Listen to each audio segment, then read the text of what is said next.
Hi friends, நான் தான் உங்கள் வினோ பேசுகிறேன். சிறகுகளின் பயணங்கள் சேனலில் மீண்டும் உங்களை சந்திக்க ரொம்ப சந்தோஷம். இன்றைக்கி நம்ம பிரியா அப்படின்றவங்க வீட்டுக்கு வந்திருக்கோம். அவங்க நமக்காக வாழைப்பழ போண்டா எப்படி செய்வதுன்னு சொல்லி தரப்போகிறாங்க. ஸோ அதுக்கு தேவையான பொருள் என்னென்னு நம்ம பார்த்துடலாம்.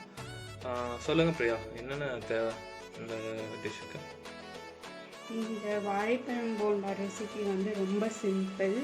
இதுக்கு நம்மளுக்கு 4 இன்க்ரீடியன்ட் தான் தேவைப்படும். ஒன்று வாழைப்பழம், அடுத்தது நான் 1 கப்பு மைதா மாவு எடுத்திருக்கேன். 1 கப்பு மைதா மாவுக்கு அரை கப்புலேருந்து 3/4 கப்பு உங்களுக்கு எவ்வளோ ஸ்வீட் வேணுமோ அது தகுந்தாப்புல நீங்கள் போட்டுக்கலாம். அப்புறம் ஒரு 2 to 3 ஏலக்காய். வாழைப்பழத்தை நல்லா இப்படி மசிச்சு விட்டுக்கோங்க. மசிச்சு விட்டுட்டு நல்லா இந்த மாதிரி மசிச்சு விட்டுக்கோங்க. மசிச்சு விட்டுட்டு நம்ம எடுத்து வச்சிருக்கிற இந்த 1 கப்பு மைதாவை இதில் போட்டுக்கோங்க. அப்புறமா சர்க்கரை, அதுக்கப்புறமா 3 ஏலக்காய் தட்டி நான் அப்படியே போட்டிருக்கேன். போட்டுட்டு நல்லா இதையை கலந்து விட்டுக்கோங்க.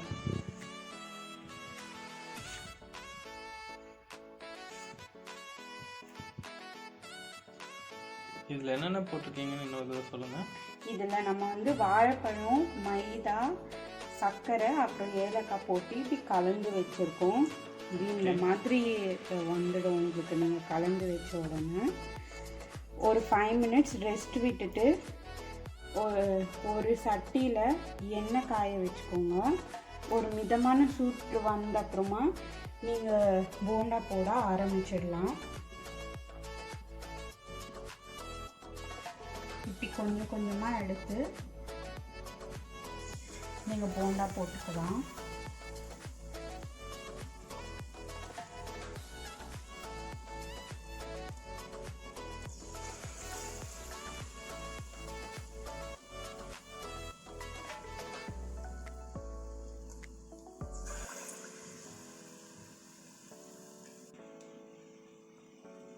போண்டா நல்லா கொஞ்சம் பொன்னிறமாக வர வரைக்கும் லோ ஃப்ளேமில் வச்சு கொஞ்சம் வேக விடுங்க.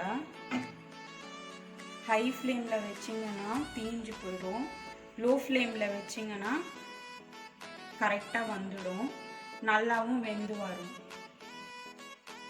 போண்டா இப்போ பார்த்தீங்கன்னா நல்லா பொன்னிறமாக வெந்துருச்சு. இந்த ஸ்டேஜில் நீங்கள் போண்டாவை எடுத்துடலாம்.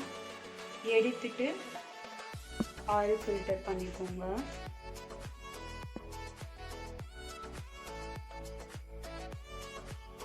இப்போ பார்த்தீங்கன்னா நம்ம வாழைப்பழம் போண்டா ரெடி ஆயிடுச்சு. பார்த்தீங்கன்னா நல்லா இது மாதிரி சாஃப்டாக நல்லா வெந்து வந்திருக்கு. நீங்களும் இதை வீட்டில் ட்ரை பண்ணி பாருங்கள். உங்கள் ஃபேமிலியில் எல்லாருக்கும் பிடிக்கும். செஞ்சு பார்த்துட்டு லைக் பண்ணுங்கள், ஷேர் பண்ணுங்கள், சப்ஸ்கிரைப் பண்ணுங்கள், உங்கள் கமெண்ட்ஸை போடுங்க. தேங்க்யூ.